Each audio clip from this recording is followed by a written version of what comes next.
So here's the thing, I kind of changed the set list, or changed the show order, and I kind of fucked up and I forgot. And I didn't get a chance to do my preset ritual, so, I'm just a little bit thrown off, but let me just do it. Just bear with me 1 second, okay? I'm just doing some Kegels. You guys are all free to join in if you like. Count 'em out. 10. Cool, so I'm feeling a lot better. How about you guys? I actually have to breathe in this corset. So I've been single for a long time. When I was younger, I think it had a lot to do, my being single had a lot to do with my very limited understanding of sexual terminology. I grew up in Colorado Springs, and it was so conservative, I had no idea what anything was, but I was like, I got this. And I heard blowjob, and I'd like shimmy down there with this like awful feigned confidence, and be like, you like it like this? Wrong way, Marissa, wrong way! Stop blowing bubbles, this is not toddler swimming class. I learned. So now, I think I'm single because I'm just so busy, just like every one of us in the room. We work 1,000 jobs, right? So I'm just busy. And so we have to come up with coping mechanisms for those needs that aren't being met by relationships. We already covered Kegels for anxiety and stage fright.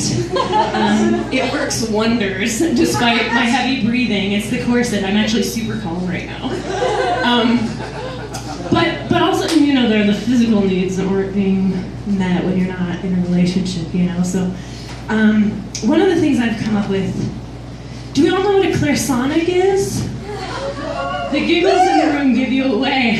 Clairsonic is a device used to cleanse and exfoliate the face with vibrating bristles on the end of it.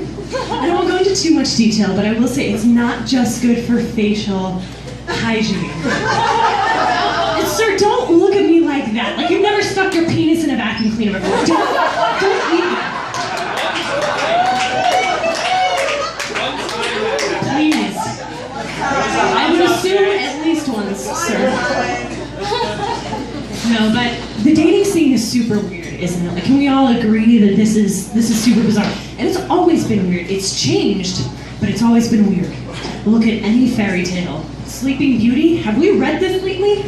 That shit is fucked. Like, just take the Prince Charming motif alone. Talk about a culturally pathological whoopsie-doodle. Ladies, imagine this blunder. You're gorgeous and you're sleeping. And you're in the middle of a fabulous, if a little long, 100-year nap. And you didn't even have to take an Ambien. And then this dude bro walks up and he's like, hey, I'm gonna save you from all that awesome sleep you're getting by putting my mouth on your mouth, and you're not gonna know about it, be awake for it, or know my name. Oh, I'm not gonna ask. That's not how this works. Shut up. You can thank me later, babe. Like, what is that? That's violent and ridiculous.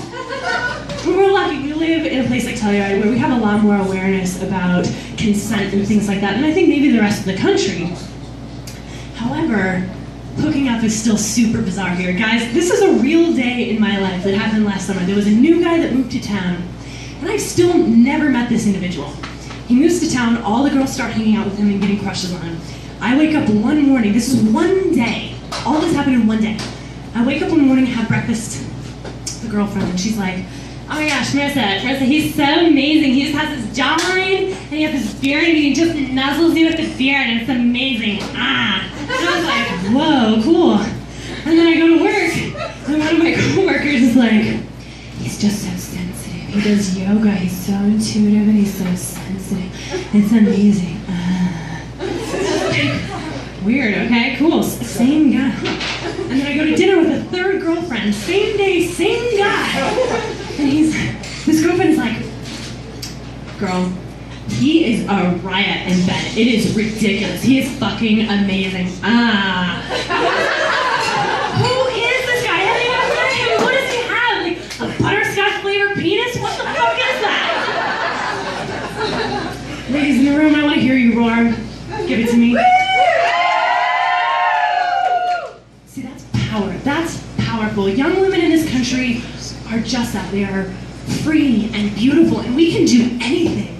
And I think that sometimes that gets us into trouble because we think that just because we can do something, it means that we should do it. Like, can we start the conversation about moving from casually hooking up to actually being boyfriend and girlfriend? By the way, I don't know what my hand is doing over here. Being, or what the phrase being boyfriend and girlfriend is about. Like, I don't know where I got that. It's probably from my mom. She's always saying super weird stuff to me, like, "Oh, Marissa, is Jonathan a special friend?" I'm like, fuck, no, Mom. Jonathan's not a special friend. I was just drunk on a Tuesday. I don't even know why I brought up Jonathan. No idea.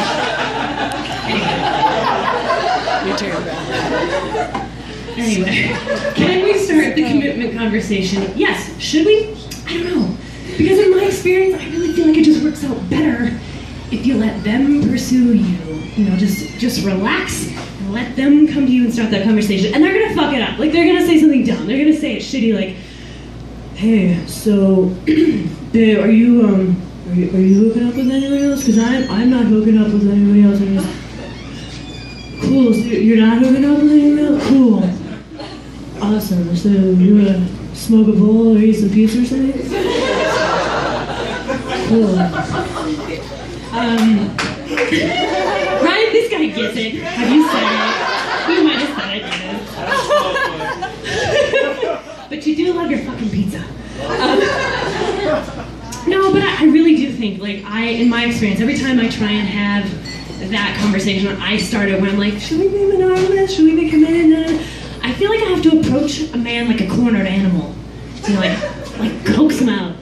You know, like, "Hey, come here, little fella." No, you're not little. You're not that little. You're not little at all. Fine. Come here.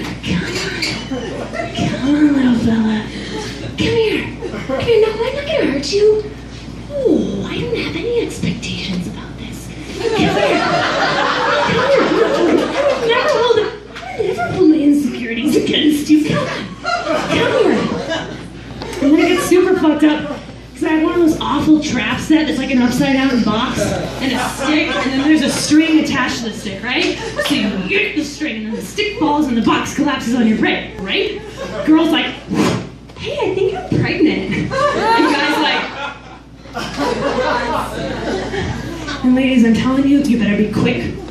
And that box better be huge. Otherwise, that tall Prince Charming of a living boyfriend is never gonna fit in there.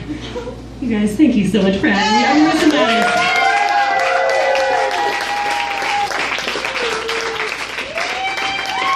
That was a very fun message for you guys. Thank you so much for having me. So, our next act is the lovely